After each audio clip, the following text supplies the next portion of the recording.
ہے۔ اور جو شخص اس رمضان کے اندر نفل ادا کرتا ہے کہ جس طرح قیام کرنا کو آپ صلی اللہ علیہ وسلم نے سنت قرار دیا اور قرآن مجید پڑھنا اس کی تلاوت کرنا نفل قرار دیا ہے کہ جو شخص نفل ادا کرتا ہے اس رمضان کے اندر تو اللہ تبارک و تعالی اس کو اس نفل کا ثواب ایک فرض کے برابر دیتے ہیں۔ تو ہمارے لیے ایک موقع ہے، یہ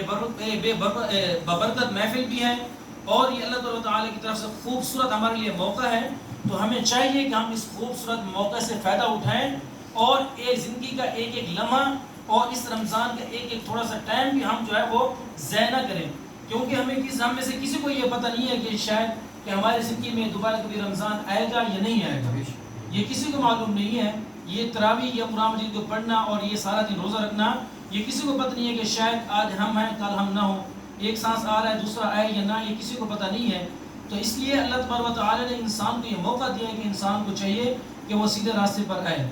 عزیزان گرامی، پھر اس سے اگلی آیت میں اللہ تبارک و تعالی فرماتے ہیں کہ اس اگلی آیت میں شہر رمضان الذی کہ رمضان یہ جو مہینہ گزر رہا ہے اس کے اندر اللہ تبارک و تعالی نے اس قرآن مجید کو جس کے ختم کے لیے آج ہم تمام جو ہے وہ جمع ہوئے بیٹھے ہیں، اس قرآن مجید کو اس خاص رمضان کے اندر نازل کیا ہے۔ کسی اور مہینے کے اندر بھی اللہ تبارک و تعالی اس کو نازل فرما سکتے تھے، لیکن اللہ تبارک و تعالی نے اس مہینے کے اندر جو تمام مہینوں کا سردار ہے اس قرآن مجید کو نازل کیا اور اس کی وجہ بتائی ہے۔ یہ قرآن مجید شہر رمضان الذی انزل فی القرآن کہ وہ مہینہ جس کے اندر قرآن مجید کو نازل کیا گیا ہے، ھدی للناس لوگوں کے لیے ہدایت ہے، وبینات من الہدی اور اس میں ہدایت کی واضح نشانیاں موجود ہیں، اور والفرقان اور فرقان سے مراد یہاں تین معنی مراد لیے ہیں۔ فرقان کا مطلب حق و باطل کے درمیان جدائی کرنے والا، اور حلال اور حرام کے اندر فرق کرنے والا، صحیح اور غلط کے اندر تمیز کرنے والا۔ یہ تمام چیزوں کے اندر اللہ تعالیٰ نے قرآن مجید کو اس وجہ سے نازل کیا ہے۔ اور اللہ تبارک و تعالیٰ اس سے پہلی والی آیت اور اس آیت سے اگر ہم معنی مراد لیں یہ ہے کہ یہ دونوں چیزیں پہلے آیت میں کے اندر روزے کا ذکر ہے، روزہ، اور اس آیت کے اندر جو ہے وہ قرآن مجید کا ذکر ہے اور قرآن مجید، تو یہ دونوں چیزیں ایسی ہیں کہ اللہ تبارک و تعالیٰ کی بارگاہ میں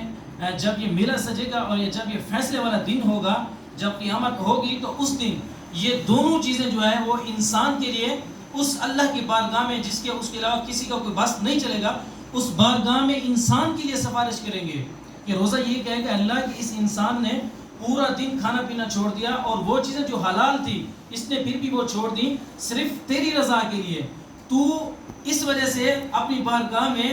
اس کے لیے سفارش قبول فرما۔ تو اللہ تبارک و تعالیٰ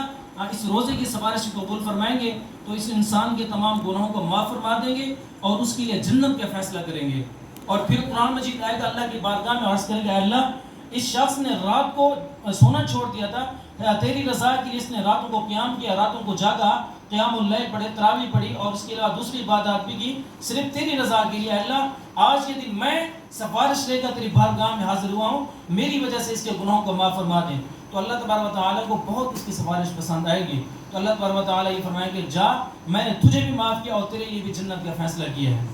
عزیزان گرامی، اسی طرح کہ وہ جو خوش قسمت ہیں وہ لوگ جو اپنی اولادوں کو جو قرآن مجید حفظ کرواتے ہیں، عزت اور کرامت والا لباس